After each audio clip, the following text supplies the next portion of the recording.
How you doing? I'm Kevin O'Hara for alcoholmastery.com.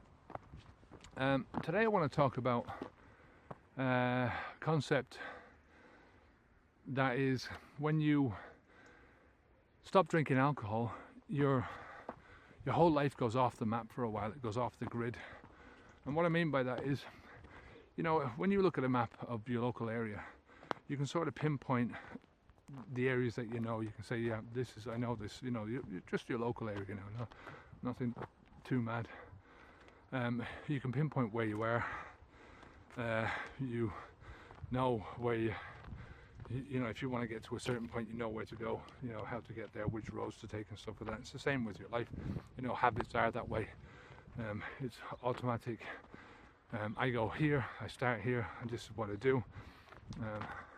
If I want to do this, then this comes first, and this all happens underneath the radar, so you don't have to. There's not loads of energy put into thinking about these things, right? But when you stop drinking alcohol, there's so much of this new life.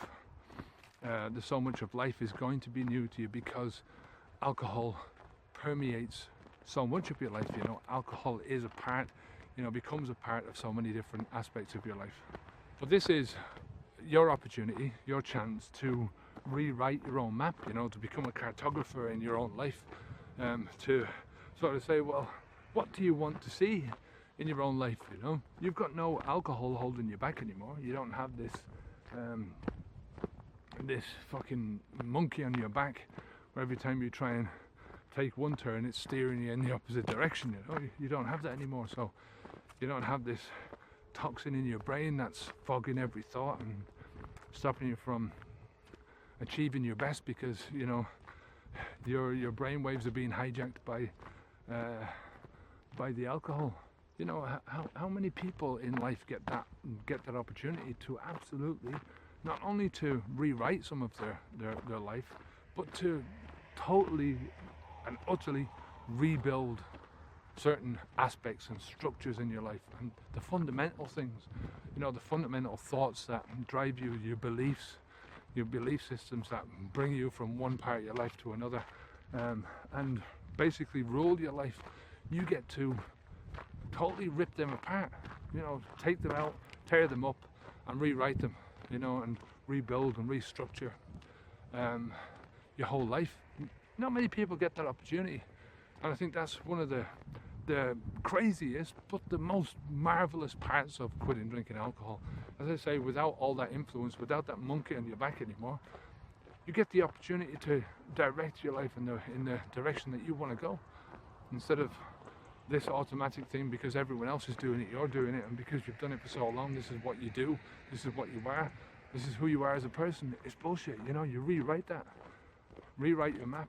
This was one of the best parts for me, completely being able to sort of say to myself, well, in the beginning it's difficult, right?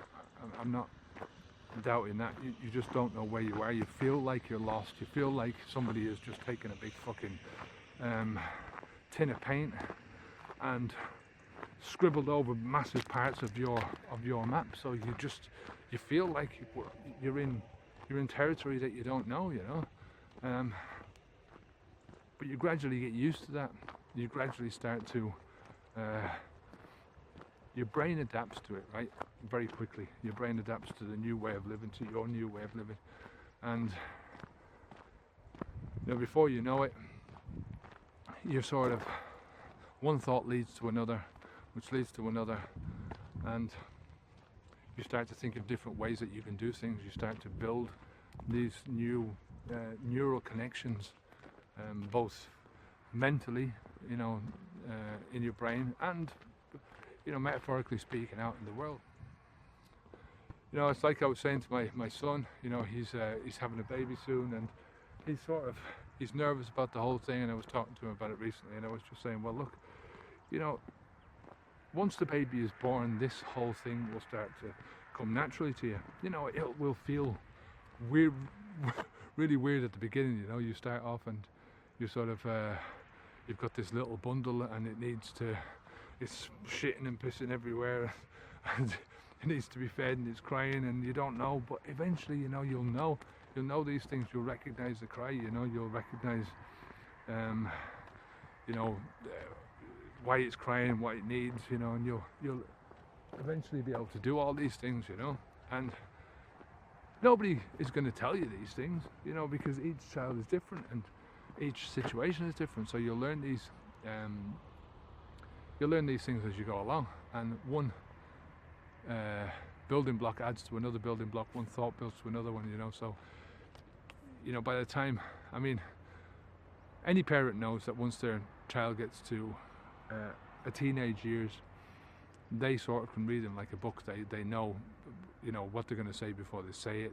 They can tell, you know, when they're lying. They can tell all these different things about the children, and they know them inside out. Maybe when they get to teenage years, then, you know, things start to change. The hormones kick in, and the children start to become different people once they get out and they mix around with their peers and they start to behave more like their peers. Then you start to lose them a little bit, but you always know them to a certain degree, because you know those fundamental things about them.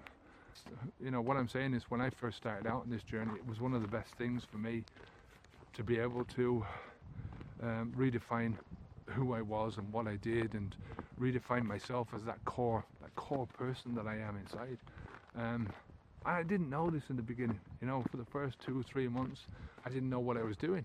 Didn't know that I was redefining myself, you know.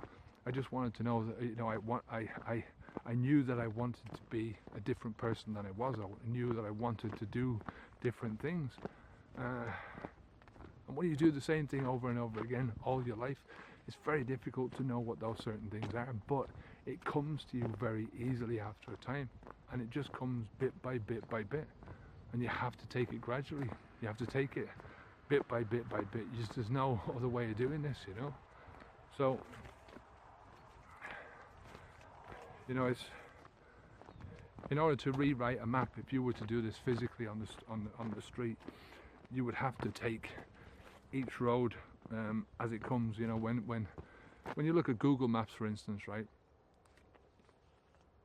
They don't just do that by taking a satellite. You know, when they do the roads and all this kind of stuff, I mean, they can take satellite pictures, but when they do the roads and you can get down to the road level, I mean, we're recently moving to a new house now, and it was amazing. I was able to go down and look around the streets and actually walk the streets, and figure out a route to where I was going to walk in the mornings and stuff like that.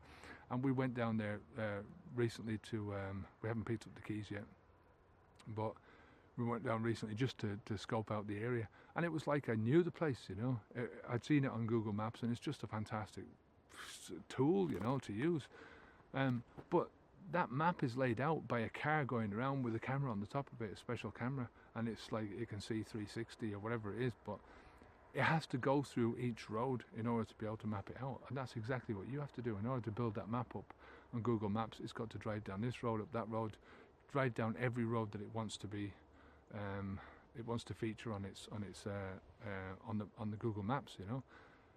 And that's basically what you have to do. You have to sort of map out your new life bit by bit by bit by doing it. You know, you can think about it all you want, right? You can go through it all you want in your head, but it's actually by doing it and participating in your own life and pushing yourself outside your comfort zone on so many different levels that you build up your own map, and you know, one piece falls in front of the other, and you build and build out and build out and build out. And, you know, 4 years later for me, and I've got a life which is completely unrecognizable to what I had before. And I could never have sort of seen where I would be. I mean, physically, I'm in the same place as I was when I quit drinking. So, you know, I'm in the same ground. You know, I was walking these places before I stopped, but not to this level. You know, I've just done so much. I've done so many different things, but mostly, you know, it's all up here. You know, it's the way my brain has changed. You know, it's not fogged anymore by the alcohol. It's not being abused anymore. My body's not being abused anymore. You have to look at this like the opportunity that it is, you know. This is one of the best opportunities that you're going to get for personal growth, for change for the better that you're ever going to get in your life. So seize it with both hands, you know. Take it on. Use it as the opportunity to change for the good. If you think about this, in a pessimistic way that, you know, it's going to be hard for you to achieve these things, then, you know, it's going to be a lot harder for you, you know. You know, you are what you focus on. You have to focus. If you focus on the positives all the time, look for the positive, look for the solution instead of the problem, you know. You know, don't all the time look for the problems in your life, you know. A good friend of mine from years ago, I don't know where he is now, but, you know, he was such a negative person. Every time you suggested something to him, he'd look for the problem in it, you know, and say, well, I can't do it because of that, you know, or oh, this is going to happen, you know. If you look at life like that, you're all the time going to get more problems. One problem breeds another. There's always a problem. There's always a problem that you can find with anything, you know. The trick is to look for the solutions and focus your mind on building a new path, you know, and saying, well, you know, if I come to a roadblock, how am I going to get past that, you know? Or, you know, waiting until the roadblock appears and then figuring out how to get past it. So anyway, I'm going to finish up there and carry on with my walk. If you have any questions at all about this, if you have any suggestions for videos, by the way, you know, leave them down in the comments below. I'd love to hear them. Come on over to the website and sign up for the newsletter. It's absolutely free. There's you get a free course there as well on relaxation and de-stressing. I think that's important part of quitting drinking alcohol, is to feel de-stressed and to try and keep your levels of optimism as high as you possibly can. So there's a free course there. I think it's 80 odd videos, and they're just very simple stuff, right? It's probably stuff that you know, but it's just in a maybe it'll spark your mind to figuring out stuff that you can do yourself, you know, in your own life. So until next time, I'm Kevin O'Hara for alcoholmastery.com. Take care of yourself, keep the alcohol out of your mouth, keep safe, onwards and upwards. Good luck.